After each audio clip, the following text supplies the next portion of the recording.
check the mic and make sure it sound right, boys.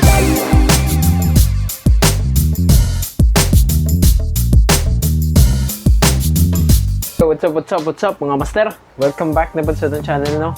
Today, we have something to unbox na po and something heavy.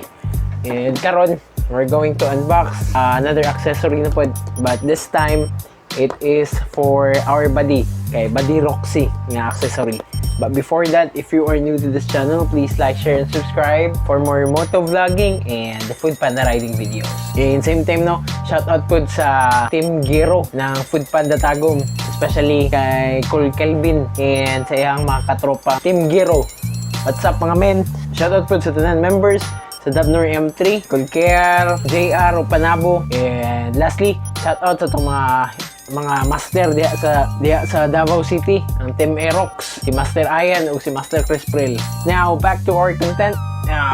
This one, mo niya itong i-unbox karon. Kani nga item, no, is the YSS DTG absorber shocks nga ato ang i-install. It's the 275mm nga ato ang i-install sa ato ang Aerox. I bought this one sa Shopee na pod.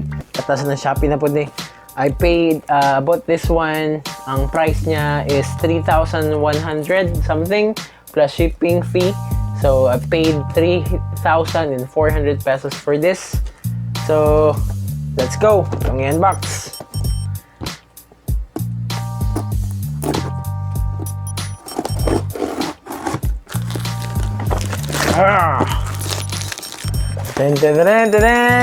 There you go.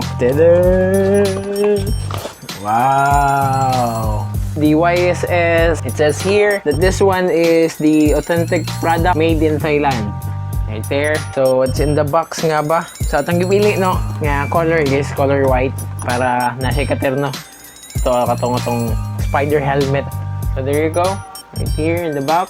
And sa likod naman, diri nakabutang ang iyahang instructions and how to install. Diri sa iyang description, written DTG Plus, black, white. Actually, no, kaninga pair of shocks. Specific ni siya para sa Yamaha Novo nga model. Kani siya nga shock absorber.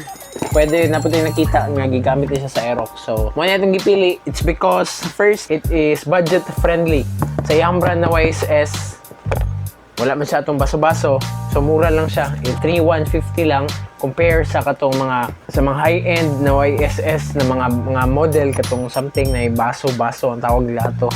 But for me, kanya akong gipili.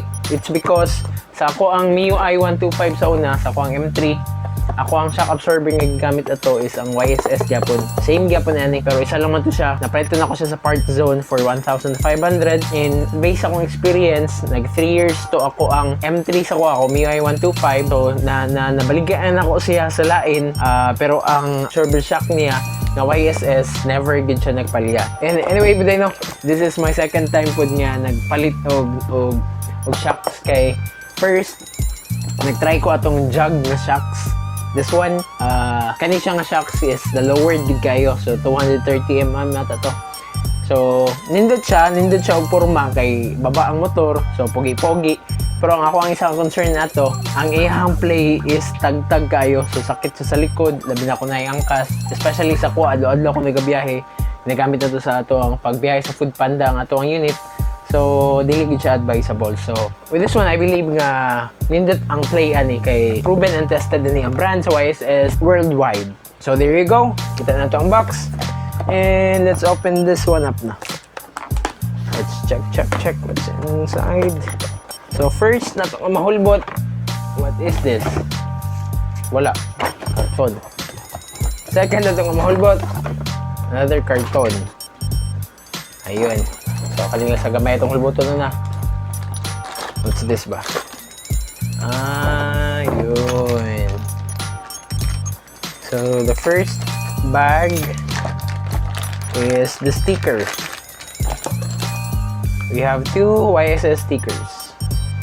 And next up is this one. I think paumanik itong pang-adjust niya sa iyahang rebound. And next is bolts and washers. And lastly, an Allen wrench nga pang lock sa iyahang rebound. Ito. So next. Wow. So diri na siya mga tatak, no. Sa isa sa mga nabasa nako nga ilihanan sa legit nga mga item from YSS, should nga na daw logo diri tatak. This one sa series 631 and diri pod ang serial number niya. And diri kompleto naman ang iyang mga logo diri, serial number and tatak nga 631 diri sa babaw. So in fairness, it's not fake. For shock. Then wala na sulod. Same lang yapon, itatak na 631 yung serial number and ang logo 3 and same time napod siya indicator yung kani siya nga tool, gamitin na siya para diri para mag-adjust sa iyang rebound and play. So it says here S for soft, H for hard. So there you go. I think that will be all. We have our new shocks na. So later on, we're mangita shop nga pwede na ito papinstalan ani. And see you on the road, mga master. A few moments later. Yo, what's up mga master? Karon ato ang mangita na og shop nga pwede na ito mapa-installan sa ato ang new YSS DTG, the 275mm at server shocks or Aerox. Before ita mangita og shop, since it is scheduled na po ni Buddy for change oil, gear oil sa Shell to buy ato ang ginagamit na engine oil para kay Buddy mo ang Shell nga AX7 and same time po no atay patrabaho karon kay Buddy ipakabay po nato ang pag-change of fork oil para sa front suspension niya. Let's go!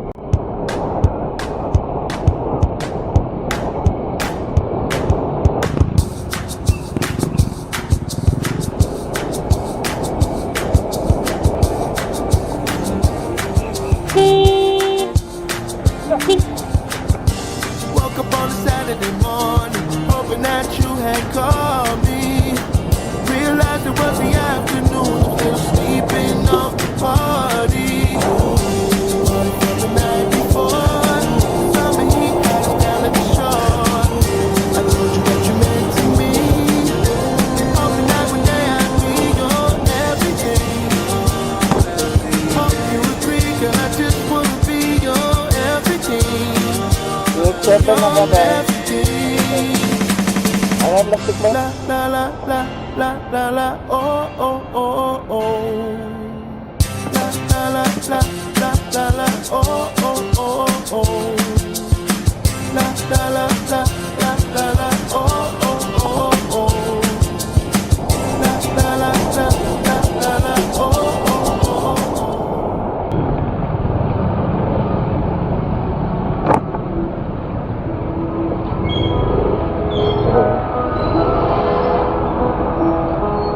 Busy boss? Pakuan ko ba? Oil sa akuan ba? Tubangan. Out.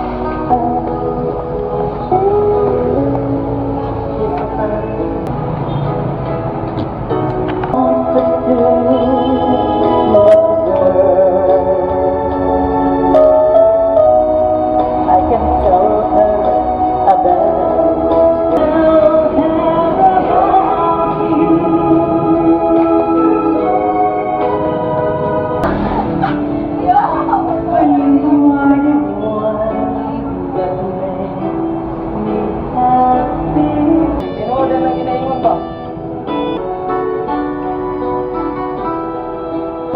Ikaw at ang malikot mong galaw. Kaibigan mo si Ken.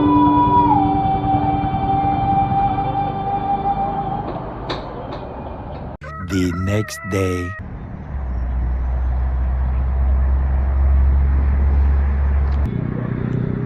Yo, what's up mga master? And yep, welcome back. Today we're here at Carmen, Davao del Norte, because today is Sunday and same time it's our Davnor M3 regular meeting. So diri ang venue sa Carmen. Yesterday ato ang na-unbox and ako pong napa-install ang ato ang new YSS DTG 275mm absorber shocks nga ato ang install kay body. Dapat gahapon while installing it, dapat mag-vlog ko ato on how to install, but bad trip kay si mekaniko, si paring mekaniko, na sound trip si paring mekaniko, so kusog ang music. At the same time, gipit na pag ko sa oras. After na ako na-install ang shocks, napa ko duty sa Food Panda. Pero the good thing is, karon pa na ako ma-share sa inyo ha. Paunsa na mag-install. And same time, nindot pod kay na-try na ko siya og biyahe agahapon while on duty ko sa Food Panda.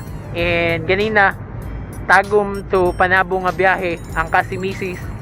Na-try na ko siya sa biyahe. And karon i-share na ko ang performance, but before that ako asang i-share kung paano na mo siya gi-install and saan mo ang gi-adjust para mataod siya. Okay, let's go. So first, ang iya mo ang gibuhat is kani dire tungod kani nga shock dili gid ni siya made for Aerox. Kani nga shock, it is made for Yamaha Novo nga motorcycle. Kani siya ang iyahang dire, itong iyang ulo niya medyo baga, so akong gipabuhat is gipag-grinder sa namo siya para mag-fit in sa dire, kay pwede gud siya maigo gud unta baga siya, so kanilang aligwaton. Pero much better man gud kung kaning mismo ang shocks ang bawasan kaysa magligwat ka dire, kay kung ligwaton nimo dire basig moabot ang panahon kani mismo ang bali, so mas dako siya trabahoon kung kani na siya ang mabali. So what we did is gipag-grinder lang dire para medyo munipis siya, same sa stock nga shocks, fit in na po siya pareha po dire nga side. Yan na,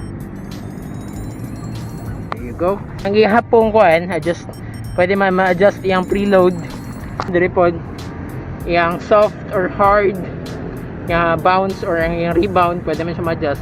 But ang advice ako sa mekaniko, stay on stock lang. Kung unsan kung naka-adjust na in here, dili na lang sa usabon. Paminawon sa nako kung gahi ba siya or humok before mag-adjust. Okay, mas nindot daw kung ang setup is ang original setup niya. And same time po no, tungod 275mm siya, medyo semi-lowered siya kaysa sa stock.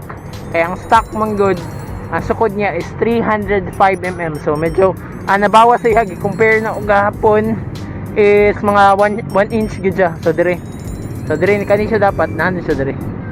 So kani siya nga setup medyo nag-lowered siya gamay. See the difference? Now, since nag-lowered siya sa likod, I've decided mas nindot kung medyo ibaba po na ko gamay ang front suspension para magpantay siya. So there is a front, so para mababa siya sa front, what we did dire, if you can see that, amo ang gibaba ang telescopic kani siya sa T-post, you can see that in here. So ang ginabuhat sa uban, para mapaubos ni siya, ang ginabuhat sa uban is ang uban kani stansion niya machine shop ginabawasan, napoy lain ginabuhat po nila sa uban pod. Ang spring sa sulod ginaputlan para mababa. Pero naman ko yung mga review ato nga mag-usab daw ang play niya or mugahe or something like that, na mga negative effect pag bawasan ng stansion or putlan ng spring. So what we did para mapababa siya, amo siyang ginaog lang ni kani sa T-post niya, kani nagunit sa telescopic, and tungod kay naa diri ang kanal among gibuhat tungod dili na masakto ang katong daan niya nga original niya nga bolt or ang stock niya nga bolt kani same ani di na may install diri. Amo ang gibuhat is nagpalit ko og bolt nga I think 8mm ang kabag-o niya, and ang iyang katas-on is 2.5 inch. Gipalit na ko siya for 44 pesos kana nga bolt para i-counter hugot siya. So gibaliktad lang na mo ang bolt, na diri ang ulo niya, diri ang nut, gibutahan pa siya nut ug washer, this one. So diri ang ulo, gibaliktad lang na mo, mas gamay siya nga bolt, mas nipis siya ang ulo, tapos i-kontra diri sa nut para duha gyapon ang kabolt ang nagunit sa iha. Kaya ang uban man gud ilang ginabuhat tungod gi-lowered nila, tungod dili na maigo ang isa ka bolt nga original, isa na lang ilang gin-install. Pero medyo dili mako confident ato nga isa lang ang magunit, so gipangitaan og pamaagi nga duha gyapon ang mag-donate sa iya. So Master Ayan, so mo na niya ako ang i-share sa imo ha. Bolt in here and then washers and nut dire. Pikas ang original bolt niya, so safe na siya. Gibaba na namo siya og I think mga half inch lang ako ang gibaba dire sa front. And then sa likod mo siya 275 mm na sa likod. So semi lowered na siya. And last time ako na po din naputulan ang iyahang side stand para dili siya dili delikado sa tumba.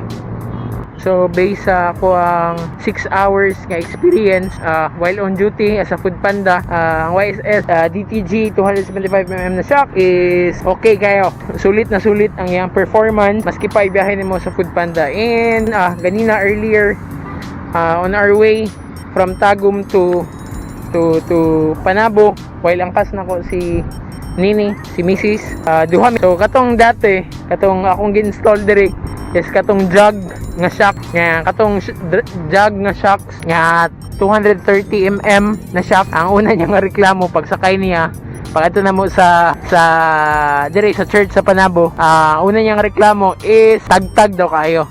So ganina while sakay na ko siya is wala siya reklamo kay ang YSS nga DTG 275mm na shocks is superb performance. So I think that will be all na.